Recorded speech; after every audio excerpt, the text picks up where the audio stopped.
So good morning, everyone, on our freezing PE morning. And welcome to our seventh, can you believe it, our seventh seminar in the series. And our series is entitled, as you know, Thinking Through the Pandemic. And I just want to remind you that right in the beginning, we asked the question, how do philosophers best respond to a pandemic caused by an unseen virus? And the answers that came in were there were three of them. It was to try to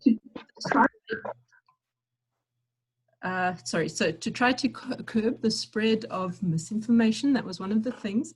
The second answer that came in was to open thinking to diverse perspectives, to hear and listen to stories. And the third answer that came in was to imagine, could this be a game changer? What is the shape of our brave new world? Is it going to be a utopia or a dystopia? So far, we've concentrated quite a lot on the information crisis that is caused by COVID, particularly on the motivated reasoning behind it. And today, we're going to shift gear into our second answer to our question about what philosophers can do. So we're going to shift gear into listening mode. And I'm going to invite our guest, Amy Shelver, basically to introduce herself to you. And I'm going to invite you to hear her story. And of course, hearing means actively responding. So I'm going to invite you to pose questions in the chat session, or at least indicate in the chat session that you would like to pose a question. And then I'm going to try to open you up so that we can hear your voice. Again, it's going to depend on how data heavy our session becomes, but I would very much like to hear people pose questions by voice. So that's how we'll try to proceed here. So over to Amy. I would like her to introduce herself. And yes, over to you, Amy. Well, hi everyone, and thank you for the invite, Andrea. In a way, this has forced me to look back and kind of reconfront what was quite a traumatic 23 days, like right at the onset of the crisis in Europe. And I mean, I've written something, and I guess I'll read it a little bit, but I'm very open to having a discussion, especially because I think we're a small group of around 10 or 12. We can bounce, you can ask me some questions and we can talk about some of the kind of random insights that I had from 23 days of being confined to this very bedroom that I'm in. So like, I can give you, it's very neat for you all today, but this was my my prison for 23 days. I have a quarantine tray ready, still being delivered every now and again, especially for this session. So, yeah, my name, for those that don't know me, and I'm from Port Elizabeth, so some of you do know me. And I did study at NNMU, and I was, when it was NNMU, at Nelson Mandela University, and in the Department of Development Studies with Janet Cherry, who's here. And later, I did some lecturing. I think everything said in the bio that Andrea sent out. I am working at the United Nations Conference for Trade and Development at the moment here in Geneva, Switzerland. And I'm effectively in charge of disseminating human storytelling, which is quite difficult for a data-led organization like UNCTAD, across the digital channels here. So quite a cool job, very interesting, it's very political, it's the UN, but in many ways at the coalface of what's happening, especially from a trade and development point of view. So daily I am immersed in the big debates that are happening, trade wars, the impacts of this, of the pandemic on trade, what's happening to containers that are just kind of roaming around lost at sea, that are struggling to dock, struggling to get to offboard their goods, the impact this is having on supply chains, etc., etc. So from like an intellectual point of view, I'm deep in, I'm deep in the impacts of it.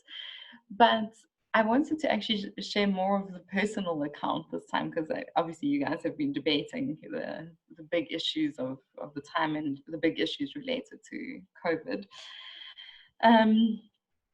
Because I think I had COVID, and I was hoping that by today I could successfully say to you that I did or did not have it, because I went for an antibody test last Friday, but I haven't had any results yet.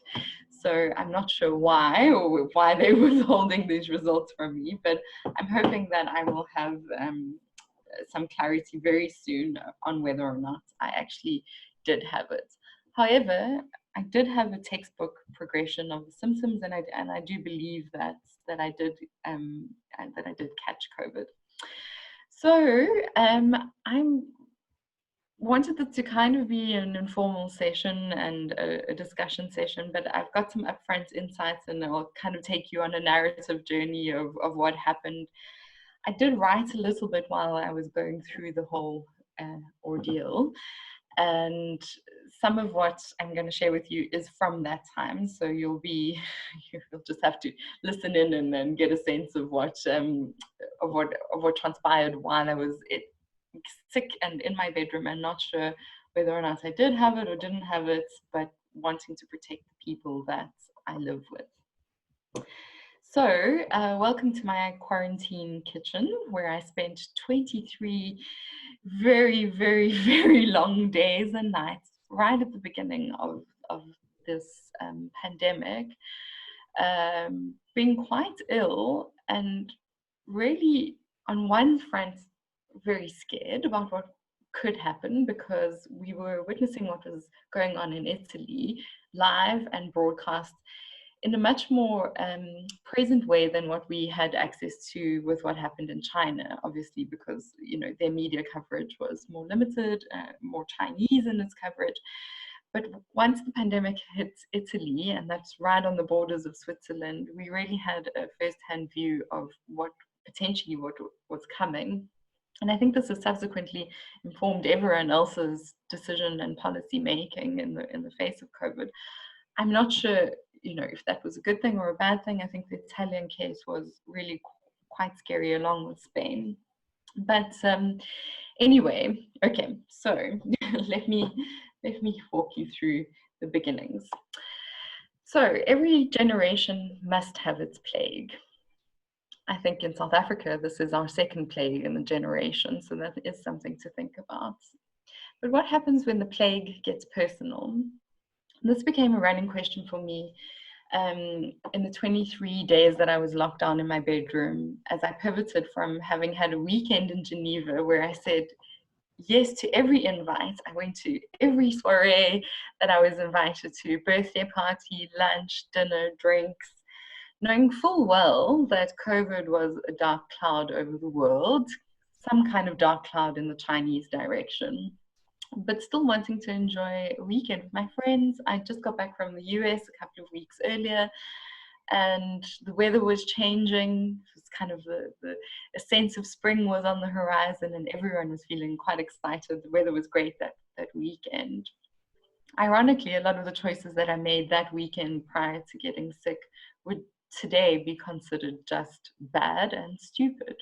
Nevertheless, 3 months ago, we were still going about our daily lives as if nothing was amiss. Had I said no and been slightly more of my hermit self, especially a wintry hermit self, and had just stayed home, I may not have caught the dreaded Roro, like our coronavirus. But there is an ego in this kind of decision making.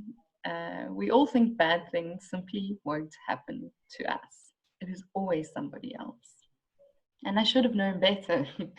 I lived and worked through the HIV pandemic, spending a lot of time in the Hamburg area, in Grahamstown. I worked at a funeral home called Matabesi Funeral Home when I was doing my third year of anthropology. I was documenting death ritual in the time of HIV. It was circa 2004-05.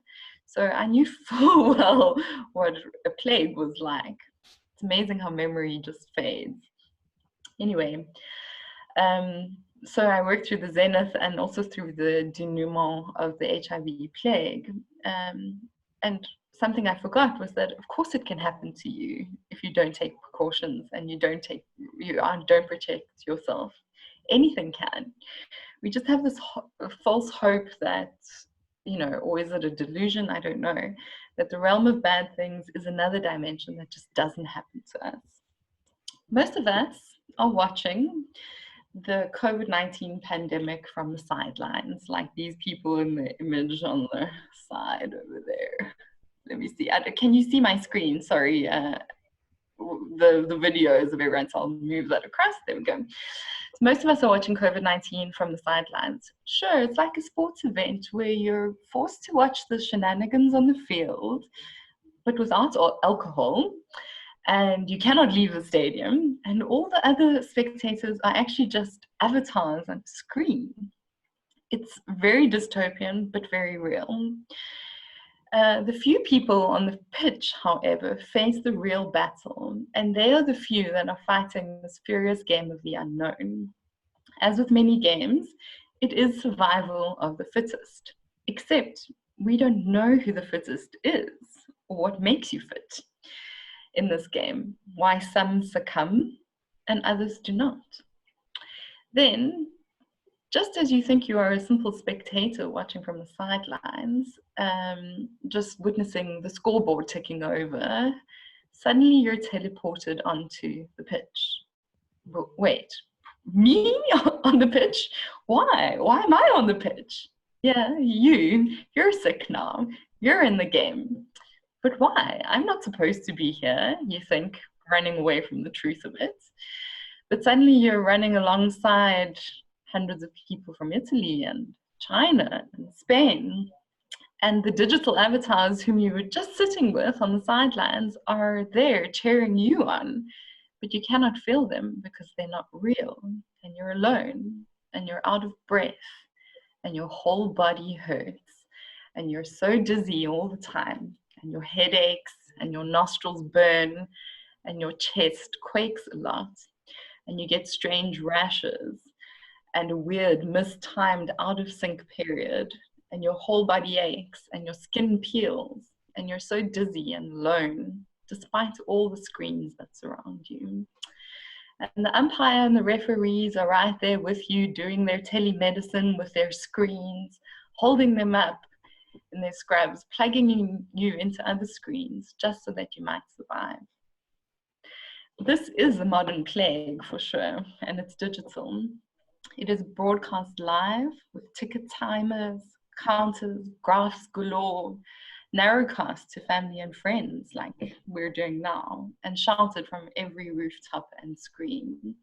Everyone is alone, but everyone is watching.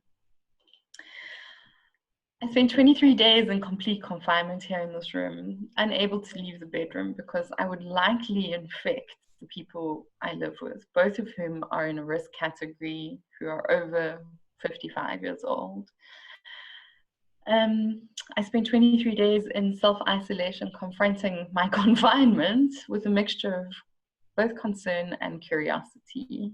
So I'm just going to walk you through what that experience was like. But first, some background. On around the 10th or 11th of March, I started to feel ill at work at the UN. It was the Tuesday, Wednesday post my weekend shenanigans. And I had a headache, but I just got these new glasses, so I didn't think anything of it.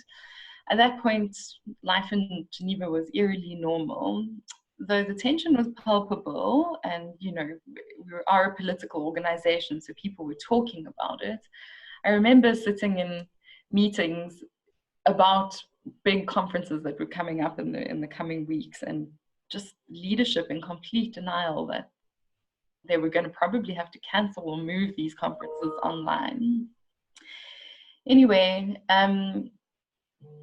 the crisis on the northern Italy border was deepening, and it did feel a little bit like the sword of Damocles was about to fall, but also maybe not. You have this delusion that maybe it won't happen to Switzerland, where people are healthy, there's a great GDP, people are in good condition. Also at this stage, the messaging to stay at home if you felt unwell was starting to become a little bit of a mantra, but I didn't think it would happen to me. 36, young, reasonably fit, no underlying conditions that I know about. But something was off, you know. I got on a train on the Tuesday evening and I breathed in and I felt the sharp, like kind of bite in my right lung. But it was cold, and you rationalize these things. You're like, oh, it's kind of still wintry. It was a little bit of a cold chill that I breathed in. That was, you know, it's probably nothing. But then the next day I went into work because even though I knew I was feeling a bit under the weather, I had a contract to sign. So I made a bad decision. I potentially infected some other colleagues at work by doing that, or I went in, I signed the contract, and then I left and I came home. That night, the full body aches began. I started to do the self-talking that you do to deal with an impending sense of doom. No, it's probably the flu, I repeated to myself, but I also knew something was up. I don't normally get the flu. In fact, the last time I had something resembling the flu was 8 or more years ago, thankfully, and touch wood. But you know, I'm also getting older. It's late winter, I'm back on the public transport, I've been traveling. But there was something about that HIV experience which maybe I ignored in the beginning, but something deep in me about knowing your status. It's that mantra that as South Africans, especially in our age group from the late 90s and early 2000s, you know, you had to know your status. So I didn't know whether or not I had corona, but I felt unwell and I just decided to self-isolate. The people that I lived with, one of them had a heart attack and a stroke last year. So that was not a heart operation and a stroke last year. So I just wanted to be 100% sure that I wasn't putting them at risk. I couldn't live with myself if something happened to them. So I stepped into my bedroom and I didn't come out for 23 days except for bathroom trips. I feel really bad for Paul and Marisa because this was not a solo journey, me locked in a bedroom. It was also their journey, and they had to adapt their entire life to A, not getting infected themselves, knowing that they were at risk, but B, also just, you know, dealing with the potential. At that point, there was all that information that the virus stays on surfaces for 3 or 4 days, cardboard, it lives for 3 days, metal surfaces, it lives for 2 days. So, you know, everything I touched, cutlery, trays, crockery, everything from the quarantine kitchen was a potential point of contact for the virus and a potential point of infection for them. So it was very stressful for everyone. But yeah, it was also a huge learning curve. They say Mark Twain said, the coldest winter I ever saw was a summer I spent in San Francisco. And it really felt like these 23 days of confinement were the longest year I've ever had. I'm not sure how many of you have been in confinement ever for long periods of time, but your mind can go into the most interesting places. Basically, I had a textbook progression of the symptoms of the new coronavirus, stage by stage, blow by blow, as indicated earlier. Full body aches, really a burning nostrils, and then I could feel it move straight from my nostrils and my sinuses down into my throat, and then down into the chest, and then that's when the cough started. And I think the cough was the scariest part for me. I sent this video, I don't know if it's going to play, so you're just going to have to indicate to me. This was when I was, just let me know if you can hear it. This is a short video that I sent to some family and friends where you can kind of see, it was day 10 this day. Can you hear them? Let me just see if I can up the volume.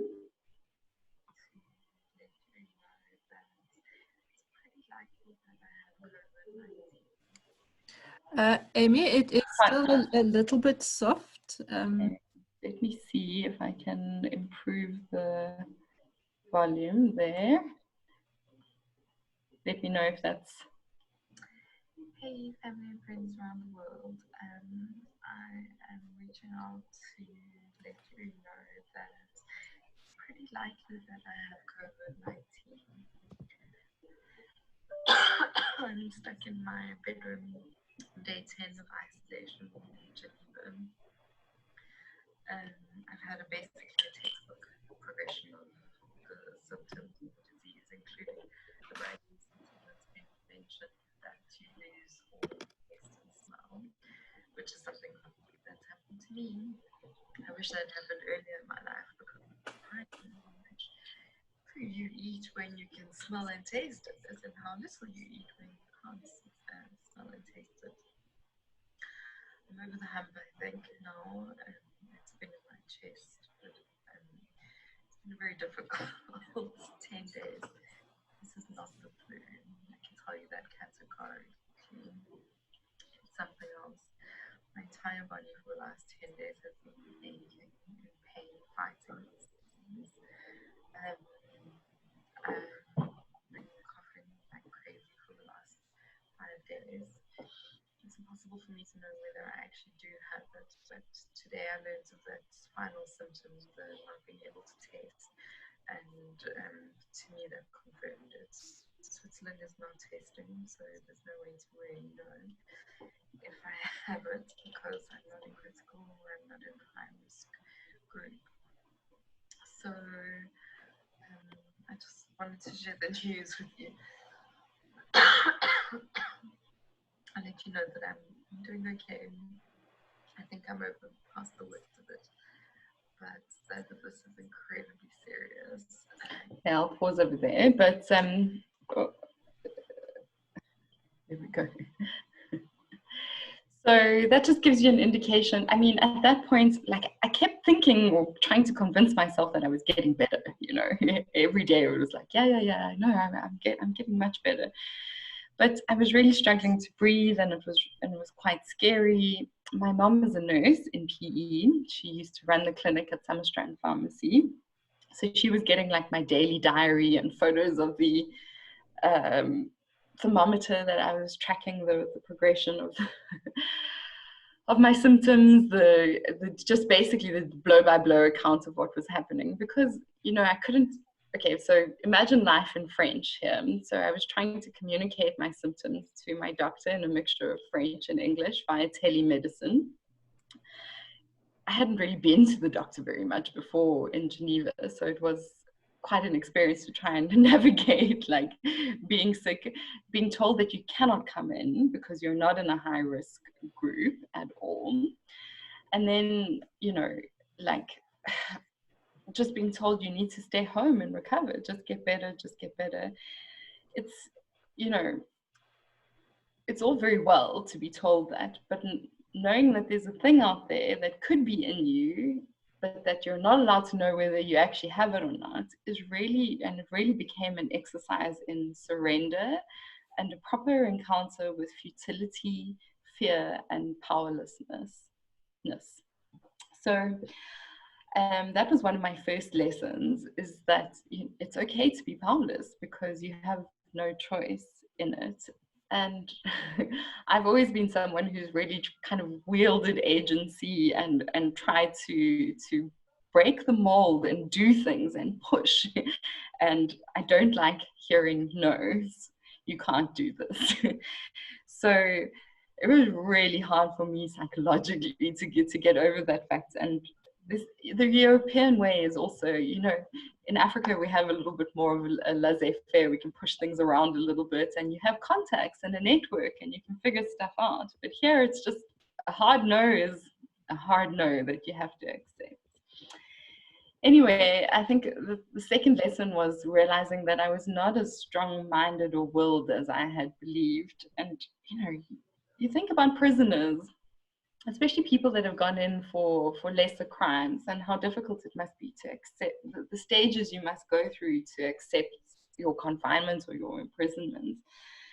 But I think one of the hardest moments for me was in, I guess, probably on day 9, when I'd been in, it was just past mid-March, and the reporting that was happening in Italy was just getting really good. I think BBC had sent out their correspondence, and my sister sent a message on the family WhatsApp group showcasing like an excellent piece of journalism from the BBC from within a hospital in northern Italy. And that was the day I cracked, because before then I was sick but trying to be positive. But in this report, there were tens of people lying in hospital beds, wrapped in futuristic ventilator things, like massive pieces of plastic around their heads, and almost stunned doctors servicing overcrowded wards and dying patients. And I looked at this and I was like, I'm only on day 9. I don't know where this disease is going to go. Like, am I going to turn a corner? Am I going to come back? I've got a bad cough. I don't have an oxygen monitor. I can't get out. Even if I did get worse, how would I get to the hospital outside of an ambulance? Like, you know, would I be able to leave the room without leaving a trace of the virus that could infect the people that I live with? So this was really devastating to witness live on TV. And there was a feeling inside of me that if things didn't improve, you know, it could be me lying in one of those hospital beds on a ventilator, plugged in, being looked after by stunned doctors who just were absorbing the reality of this thing. And I had so much fear and anxiety in that moment, which retrospectively I'm like, why was I so fearful? But in the moment, I just started crying. And that day I cried the entire day for 5 hours. And I cried for Italy and for China, who had less exposure about the crisis. I cried for the world, you know, a changing world, for hopes and dreams deferred, for families separated, for change, and for everything that was coming. This was a really big moment. And I think, you know, when you're at home confined, just generally, I think like most of you are now, you can work from home, you can still operate, you can cook meals, you can move around, but to be locked into a bedroom, bereft of the basics that kind of make you feel human, like simply cooking a meal or doing some exercise, when that was impossible, you know, I just had to lie there and shut up, stop stressing and get better. Exercise was completely out because I couldn't breathe well, and the coughing spells ruled out any elegant yoga. Plus, I was actually so dizzy, and this is a symptom that they don't really speak about, but if you get corona, I don't know, it messes with your balance for some or other reason. Anyway, so, you know, I wasn't even able to kind of go to the toilet properly without feeling like I was on one of those swings in Playland. I'm already quite a neat person, so my wardrobes were already color-coded and well-packed, so there was nothing I could do over there unless I deliberately reorganized my wardrobe. But I think the hardest part is the loneliness and the lack of touch. And it's simple things like this, the physicality of existence. You know, something to prove that you actually exist. And I was thinking of Descartes, and it's like, I think, therefore I am, you know, but if no one else knows your physical presence, is it just your mind? And I went down a little bit of a rabbit hole on that, like, do I exist? And that's the wonder of why Paul and Marisa were so great, because they just getting this daily quarantine, and people like my support group over here, which are in the photo on screen. It's my sisters drinking wine and me drinking water. Very biblical. And then my best friends in Berlin and Cape Town watching me do like a inhaler and a ventilator to open up my chest. So very funny thing. But you know, when you're in confinement, all emotions are amplified. So on the days I felt better, it was like, okay, I'm getting better. It's gonna be over.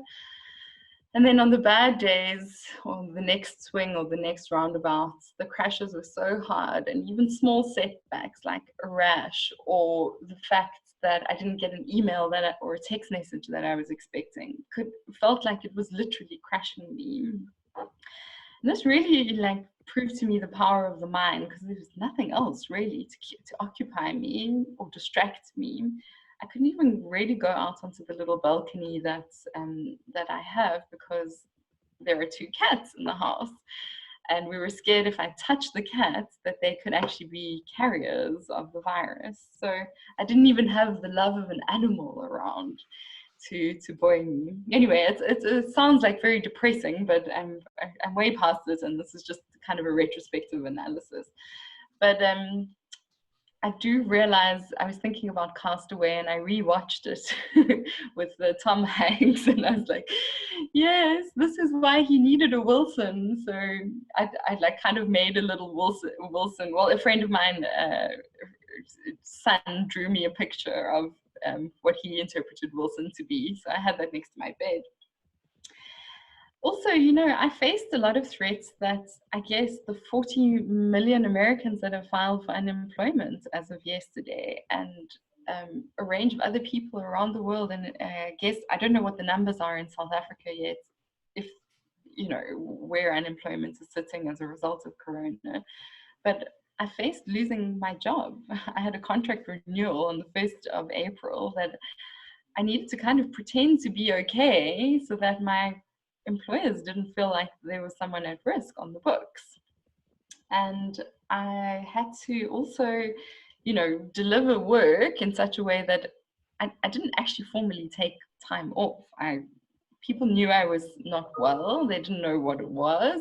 They were giving me a bit of a birth, but I was trying to act like everything was okay to retain my contract, because I couldn't imagine what it would be like to be stuck in Switzerland, not able to leave, not having a job in one of the most expensive countries in the world, and being locked out of South Africa too, and all the benefits that come with having a job, like healthcare. So I was intent on retaining my job. I also reached out to the South African embassy, and I must give a little kudos to them, because they were actually super responsive and helpful. But on some of the dark moments, it was like, well, if I do die, how will they get my body back? I'd avoided registering at the South African embassy because, for multiple reasons, you don't really need to. But anyway, at this point, I was like, I have to let someone know that if they need to get me and or my body out of Switzerland, that I'm here. So that was interesting. I spent a lot of time engaging what I call my pillow mirror. It's a silky pillowcase my sister gave me a couple of years ago, which I travel around the world with. And it's worn and frayed, and you know, it doesn't look very good, but it's a mirror that I would stare at every night as I was going to sleep, just reflecting on like who I am, what I've done in my life, things that I have undone, unsaid, said things, you know. There was a sense of like, do I reach out to the people that I love and don't love, or who I've hurt, and apologize? What if something goes wrong? These are all the kind of madnesses of confinement and illness. Anyway, there was a lot of upside, so that's the dark side. It's simply really impossible to know how well supported you are until you ask for a little bit of help. And a lot of us are just so bad at doing this. I'm particularly bad. At first I kept the inner circle quite small, but then at one point I reached out to, after that video that you saw was my first little reach out to let people know. And that's when the support really became real, and I felt like those digital avatars in the sports game were actually people that I knew and could connect with. And I got amazing check-ins, wonderful messages, and special packages.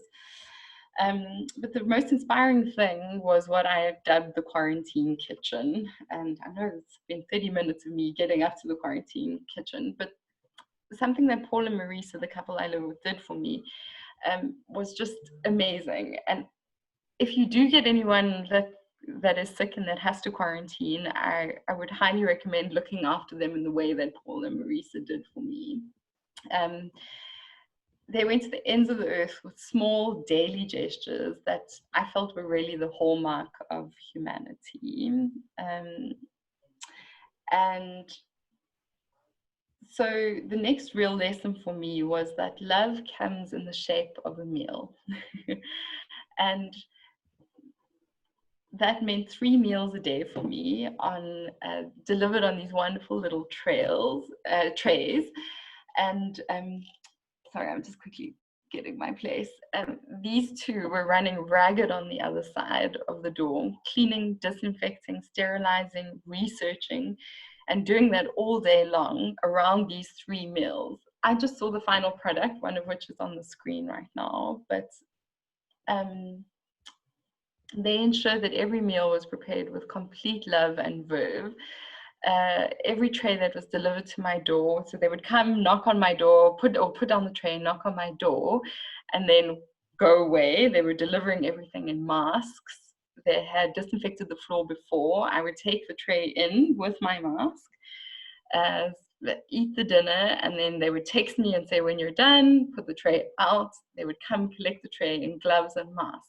Then take it, wash everything at above 90 degrees to kill the virus. This is also, they have to do their own washing and cleaning for their food. So, I mean, each tray was like a bento box, and depending on the time of the day, it had coffee or tea or wine or orange juice and a little treat. And really, I think, who would have thought that what would get me through those 23 days of isolation would be a duo working hard to make a meal out of the meal times. And I can only imagine that it was a real concern, out of real concern and complete empathy. And I don't know how they access this level of empathy to think about what it would be like to be confined to a room for that long. They knew that they needed to give me something to look forward to, and that the meals were the key to breaking up the day and would help me tick off those days until I could actually formally leave the room. These included little apéros and treats in addition to the meals, and then sometimes I would get a bottle of wine delivered, which would last me about 3 or 4 days because I wasn't obviously in a state to drink, but it was really great to just be able to, if you wanted a little bit of wine, just to have a sip. And I really empathize with all of you who probably have had no wine for months now.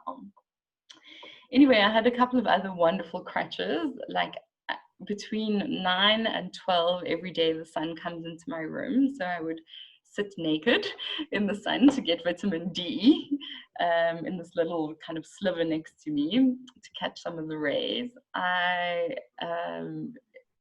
planned my bathroom excursions with the precision of a line manager. Sometimes I would have an actual bath.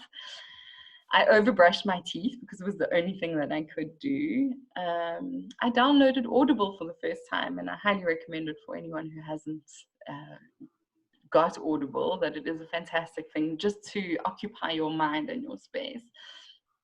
I concocted a cure challenge based on the song It's Friday, I'm in Love. So every day wear a different outfit. Like, I don't care if Monday's blue, Tuesday gray, and Wednesday too. So I'd know what day it was by aligning myself with the Cure song. I joined Zoom parties that I wouldn't normally join. In the evenings, I flipped through the news channels with calls with friends, watching Netflix. I listened to concerts, big and small, by large artists and by people who are doing rooftop concerts in PE. I read 5 pages of Sapiens a day before the depression kicked in. And if you haven't read Sapiens, it's not exactly the lockdown book you want to be reading, because you realize that this is one of those pivot points that he speaks about that we're living through. But if you have the stomach for it, it is wonderful to observe that is what is happening. So while I was there, I also wrote a short listicle on some advice for lockdowns, and it's a 13-part listicle. I'll run you through it quickly, and then I'll just do 5 minutes of some of the lessons, the quarantine kitchen lessons, and then we can open up for some Q&A. Okay, so these are the 13 lessons. The internet is the eighth wonder of the world. So thank you to Tim Berners-Lee. Time is truly relative. There really is not enough to watch on Netflix. There really isn't. anything can make you cry, literally anything. Don't get caught up in the hype, the news, or the fake news. It will make you cry. Sometimes you push people away when you need to be alone. Yes, even in self-isolation, you can push people away. The most exciting part of any day is the shower or bath excursion. Sitting naked at a window to get vitamin D is definitely a thing to do. Crack you will. It normally happens around day 9, but in any increment of 9. It can be very upsetting when your computer looks at you funny. Who does that? Mm. Learn to find the off button for everything. Social media, TV, WhatsApp, your mind. Eckhart Tolle saves lives, and so does deep breathing. And your friends and family are truly amazing, but you need to reach out to unlock their wonder. 3 books I was reading. I had Sapiens next to my bed. I had on my Kindle A Gentleman in Moscow, which is about someone, a former aristocrat that is locked for 20 years in a hotel. So that was a perfect tale of confinement. And The Corrections by Jonathan Franzen. But what I really wanted was a Hello magazine. And it was the one thing I couldn't get. So, all right. So here are the 9 lessons as well that I've done listicles, because that was all that was possible for me to think about. So number 1, love comes in the shape of a meal. For those of you that are in lockdown, celebrate your meals. They are what will get you through each and every day, and make a meal of them. If Paul and Marisa are anything to go with, this is the way to do it. Secondly, celebrate when the plate is full, and this is just, it's an act of knowing when your plate is full and how to celebrate it. Then sit with fear, or it will sit with you. And this is one of my big lessons, honestly, like confronting the fact that I may take a turn for the worst and I may die, or I may not, meant that I had to really confront the fear of dying, or the fear of coming out changed, even if you went in and went on a ventilator. And running away from it was almost impossible, but it's still possible within the mind. You can just completely zone out, play TV games, just watch TV, or you can actually sit with it and let go of that anxiety that comes on when the fear is sitting on you, on your chest, and generating anxiety. So that was a big lesson for me in the quarantine kitchen, was to just be with the fear and be okay with it, and look it in the eye and be like, okay, I'm shit scared, but it's okay, because a lot of people are shit scared and we don't know what to do. We don't know what this virus is about, but we will get through it somehow. This is why humans have survived for millennia. Not only do you need to disinfect your surroundings, you also need to disinfect your life. And this was a real opportunity for me to get rid of some toxicity, and to confront some toxicity. So you'll see in the image over there, there's some disinfectants next to my quarantine tray. But really, I cleaned up my life.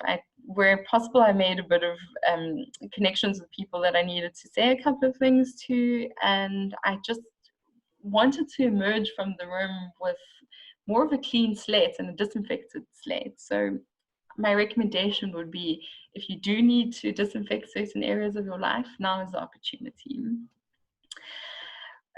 Also, and I'm conscious that I'm speaking to academics, write what you can, but don't feel under pressure to write everything. Let that be enough. I've got tons of post-it notes of just like little snippets of ideas that I had over the time. And really, I think doing the seminars helped me kind of put some of them together, but it's the beginning part of tracking what you went through. And I think just write what you can. When it comes to you, be inspired by the source, but then also just let it go.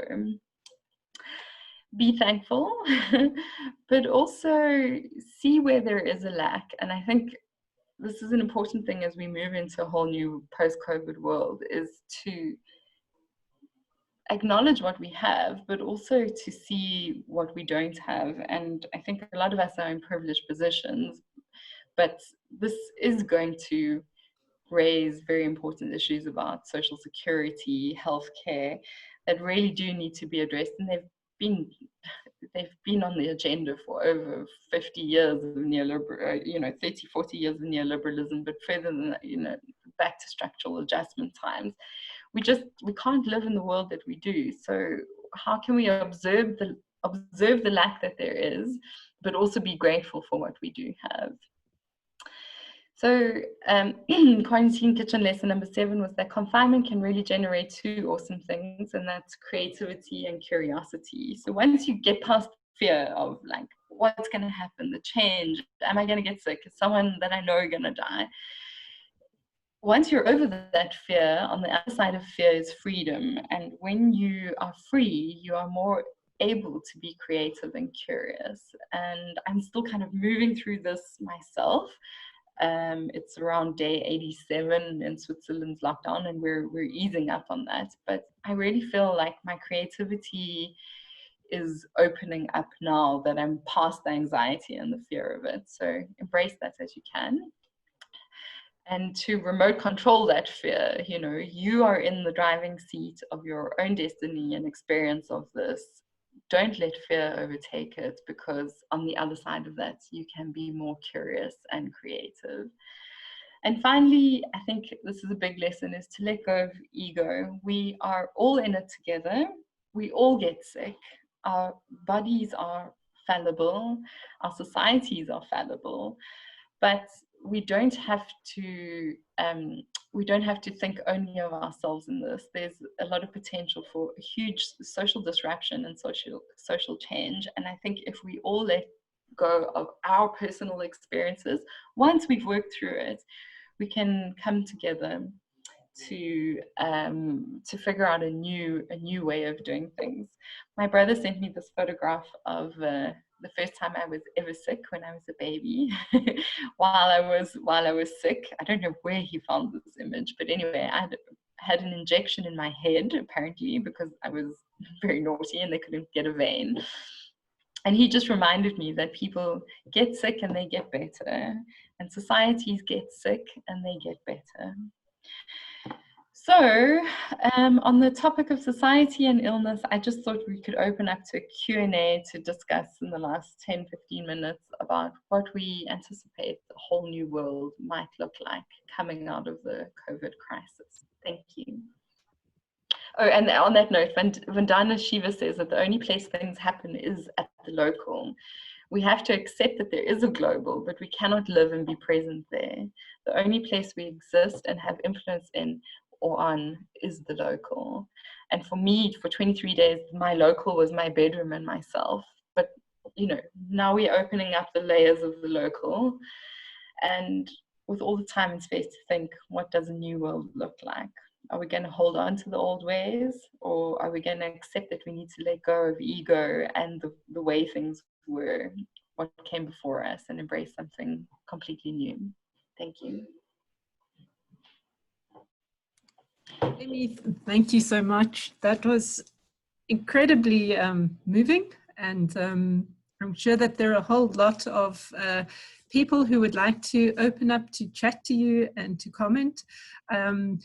Just quickly, I think we are perhaps only at the beginning of our journey with COVID. So it was really it felt for us quite a lot. It seemed like a very, how should we say it, abstract concept, this idea of being ill with the disease. Some of us don't personally know anybody, and we've had around about 500 and something COVID deaths, which is quite little. So it's kind of it was wonderful to hear from you and just to make this this disease a little more real. So I would very much like to open up to people who would like to chat and to comment. I see, Brenda, you've been writing some stuff on the chat. Would you like to unmute yourself and maybe just talk to us in person? If I can hear Brenda. Brenda? Really? Can you hear me? You are. I wasn't really planning on speaking. Yeah, no, that was really very moving. I enjoyed it a lot. And as I said on the chat, I can relate that experience of facing your own death. It's very scary. And I like the quote of the fear. I can't quite remember exactly what she said, but yeah, you've got to embrace it basically instead of trying to avoid it. And yeah, you just appreciate things so much more, things in your everyday life that you normally take for granted. Yeah, and I had another experience in 2008 when I broke my leg and I was kind of stuck in my room, but at least I wasn't isolated completely, but stuck in a bedroom because I couldn't walk. My leg was up for 3 months and I was in extreme pain. So I can relate a little bit there as well. And that was also, you had to, also the fact that you have to hand over, let other people help you. And when you're a person that likes to be in control and not ask for help, that was also very tough. So I've had a few experiences. But yeah, I couldn't even, I'd hate to imagine with this COVID being completely alone and not having somebody there. So it must be difficult. But I really enjoyed that talk. Thank you. Thank you. I've thought a lot about, I guess, just because I lived in New York, and I don't know if Anton's on here as well, but he, a lot of people in big mega cities live alone in tiny shoeboxes because you don't need a big place. You live on the streets of a city, and I can just imagine what it must be to be in a studio confined and then being sick. So it was just an exercise, I think, a lot of empathy, thinking about what other people are experiencing, relating it back to your own experiences. Yeah, it was fascinating. Scary, but yeah. Thank you, Brenda. It's really interesting to... Amy, I see Gary would like to ask a question about the UN and the WHO. Gary, would you like to unmute yourself? You might well be unmuted already, and just come in there. There you go. Hey, Gary. Amy, how's it? We're very glad that you survived your 23 days lockdown. I know. Just on a side note as well, I mean, sometimes I think it's just so pathetic. I'm like, oh God, am I making a mountain out of a molehill? So, but it's that thing of like, is it my ego that wants to talk about it or not? And so I'm just putting it out there as well, just because we're being vulnerable. But, no, thank you. Thank you for being vulnerable. I mean, I'm interested in terms of how your perception changed from your weekend partying to reflecting on that, and how you're not someone who's unknown, in terms of your HIV experience, even with that experience, you said to yourself, you're not vulnerable to this. And I think that's an experience a lot of us have. But I was interested, we just have a unique opportunity because you work at the UN, is to understand that bureaucracy. Now, there's been a lot of criticism throughout the world, and my favorite president doesn't want to pay his dues because of that. And I'd just be interested to hear the decision-making process that the UN goes through and why it is so controversial. Maybe just from, you have an experience of South Africa and autocracy, how power works here, whether that's enlightened you in any way. Yeah, I think, one of the biggest challenges that the UN faces is Anton on here. Andrea, is Anton here? Sorry, Is Anton on? I'm just conscious that I have a former colleague from the UN on here. No, I don't think so. So okay. Say what you like. You are being recorded, however. No, it's fine. It's fine. I think, and I think all international organizations will admit to this. The brand power of a lot of these global organizations is much bigger than their ability to affect change. And to and that, by that I mean policy change or decision-making change. I mean, the WHO in this case, it's slim on the ground, it doesn't have enough resources, it is underfunded anyway, as most of these international organizations are. So, yet, they have this brand power and pull and an impact on decision making. So, what do? You have 50% of the picture, 70%, 80%. but not the whole picture. Nobody can have the whole picture. But you need to make decisions, and you need to make them fairly quickly, and you need to be able to change those decisions along the way as new data becomes available. And I think one of the big challenges is that, you know, it's a moving animal. So you might get judged for reverting or changing a decision, but the point is at the time you make the decision, you're making it with available data and what you know. And I think our challenge with the polarization that's happening in global leadership at the moment is that people want to hold you to the decisions you've made at the time, and that's an impossible journey with a fluid process. So it's complicated. I'm not sure if I'm answering your question, Gary, per se, but I think the WHO have done the best they can with a very bad situation. We don't know exactly what happened in the back end. My personal view is that China knew something was happening, but they didn't know what and how. And that exploration was going to take a couple of months anyway. All this being said, we've known for years that global pandemics are a reality. It's surprising that it hasn't happened before. So even if this is more of a storm in a teacup in terms of how bad it could actually be if this was much more, sorry, I've just got a bit of cleaning going on in the background, which is very appropriate. Yeah, even if it is not quite as bad as it could have been, I think that it is a good lesson for us for what is coming, especially as we push environmental systems to the very edge of what things are going to start bouncing back. This is just the beginning. And maybe this goes back to the whole new world thing is, you know, like, what are we going to do? Climate change is coming, and it's, you know, it's here, it's already happening. Kiribati is sinking. So, you know, island nations are under tremendous threat. How do we resolve this economic tension with the health impacts? I don't know. There are always more questions than answers. Do I think that the WHO, I think they did the best that they could. I think everyone makes mistakes along the way, and we need to be more forgiving of the mistakes, learn from them, pivot quicker, and just do better as we move forward. Amy, Janet has, okay, sorry, thanks, and thanks, Gary, for that.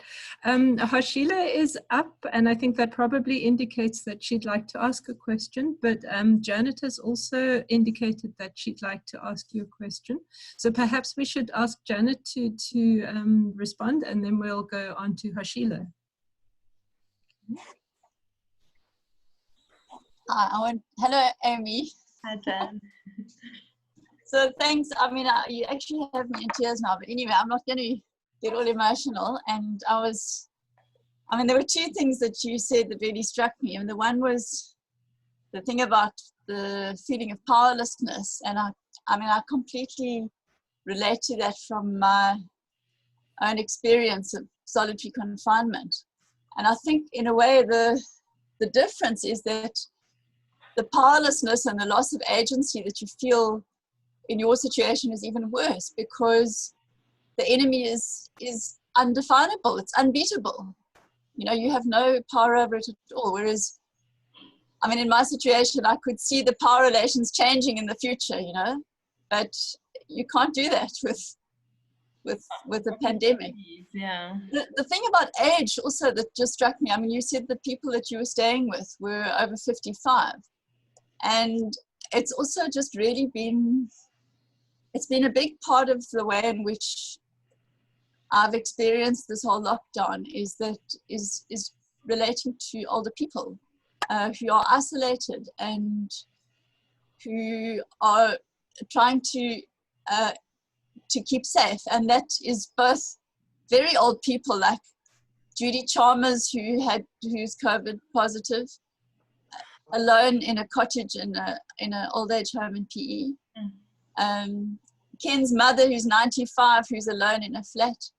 And then other people that I relate to, and then Ken, who's 65. This is my partner, for those of you who don't know him.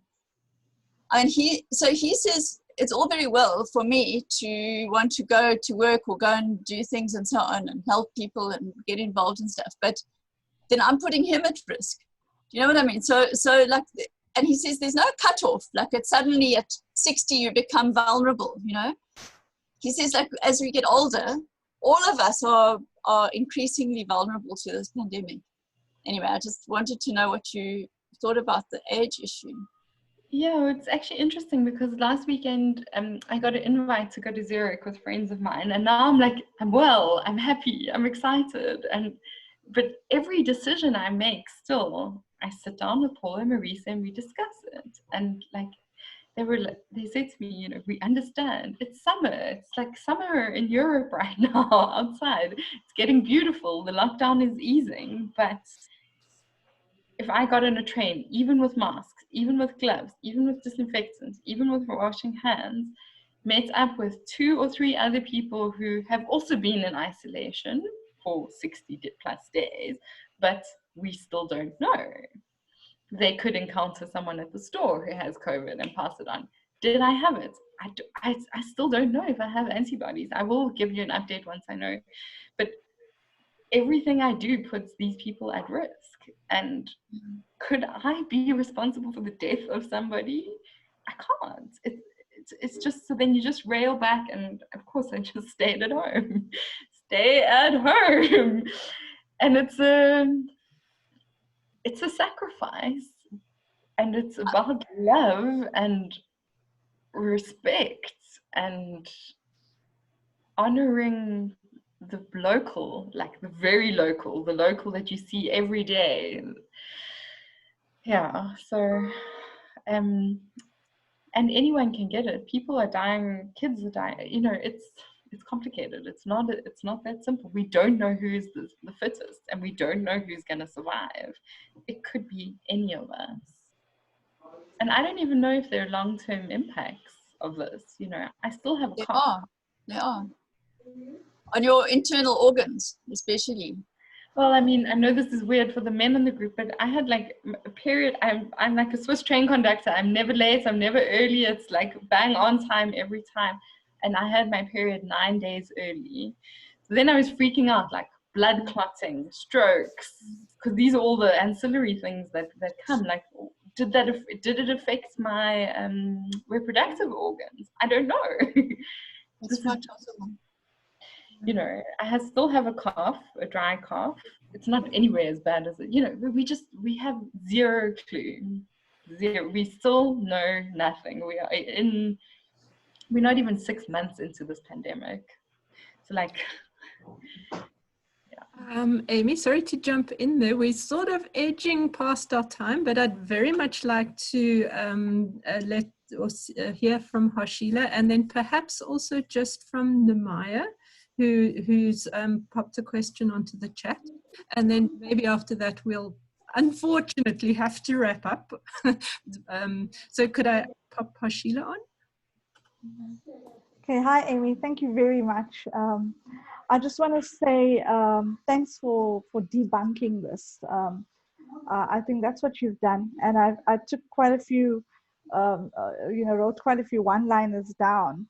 But what I want to say, what sort of stood out for me the most is that I think you've had a very strong mental resolve through your 23 days.